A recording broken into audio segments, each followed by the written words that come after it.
জীবনে কয়দিন আপনি সালাম দিয়েছেন স্ত্রীরে? ও বিয়ে করেন, আল্লাহ করাই দিব ইনশাল্লাহ কর। তবে আপনি সুন্দরী চাইেন না, আগে চাইবেন দিনদারি। জোরে কোন কি? নাইলে কয়দিন পরে দেখবেন সৌন্দর্য শেষ, দিনদারি জিগার নাই, হিগে কয়দিন পরে আপনার বউও নাই। ঠিক কিনা বলেন? এই জন্য মাহফিলে যারা বসলেন সালাম দিবেন আগে কি ঘরের ভিতরে ঢুকে পারলে নিজের ঘরটাকে ঝাড়ু দিবেন। মাশাআল্লাহ, এখন বেরিয়ে কইব হুজুর আর কিছু না করলে তো ঝাড়ুটা তো অন্তত হাতের হাতে উঠে দিচ্ছে।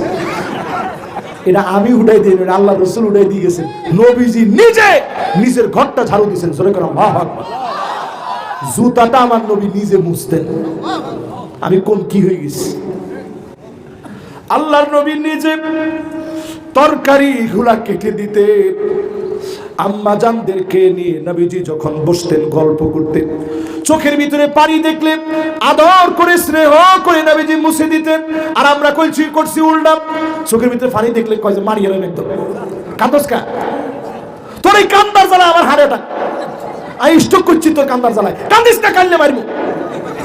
কানলে নিয়ে আপনি মারবেন, কানলে আপনি গিয়ে চোখের পানিটা মুছে দেন। রসুলের সুন্নাহ এটা।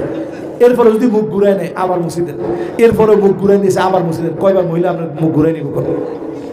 এক কাপের ভিতরে খাবেন আর আপনি নিজে ওই যে ধোঁয়াযুক্ত ললিপপ খাওয়ার অভ্যাস আপনার, ছিলেন না? কি কথা কয় না কি? এটা খাই গিয়ে আপনি যদি কাপের মধ্যে মুখ দেন, নাউজুবিল্লাহি মিন যালিক, এটা খাইলে তো আরেকজনের ক্যান্সার হয়ে যাবে। কি অবস্থার দুর্গন্ধের ভিতরে! এই জন্য আল্লাহর রাস্তায় এই দুর্গন্ধযুক্ত ললিপপ খাইয়েন না। স্ত্রীর লোক সুন্দর করে কথা কয়ে নবীজি ঘরে যাওয়ার আগে দেখেন করে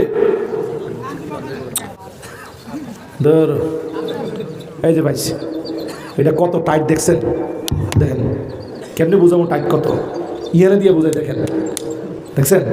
এটা 7 মাস আগে নিজ হাতে আমি জাইতুন গাছের ডাল এটা ছিঁড়ে নিছি। নবীজি এরকম ঢালটা সাথে রাখতেন। ঘরে যাওয়ার আগে আগে তিনি মিসওয়াক করতেন, তারপরে ঘরে যেতেন। জোরে কেন আল্লাহু আকবার। আর আপনি এইরকম রুচিহীন স্ত্রীর সামনে যখন যান, গিয়ে কোন লুঙ্গিটা কই, কোন লুঙ্গি যেটা কলার বাগে কাম করতে গেছিলেন 50টা দাগ ফুটছে, কলার কষ দি ইয়ানে কালা ইয়ানে জলা, এই লুঙ্গিটা লো স্ত্রীর কাছে গিয়ে দাঁড়াইছে। কিচ্ছা লাগে একেবারে পাক্কা কামলার মতো লাগতেছে তোর, গোলামের হুক।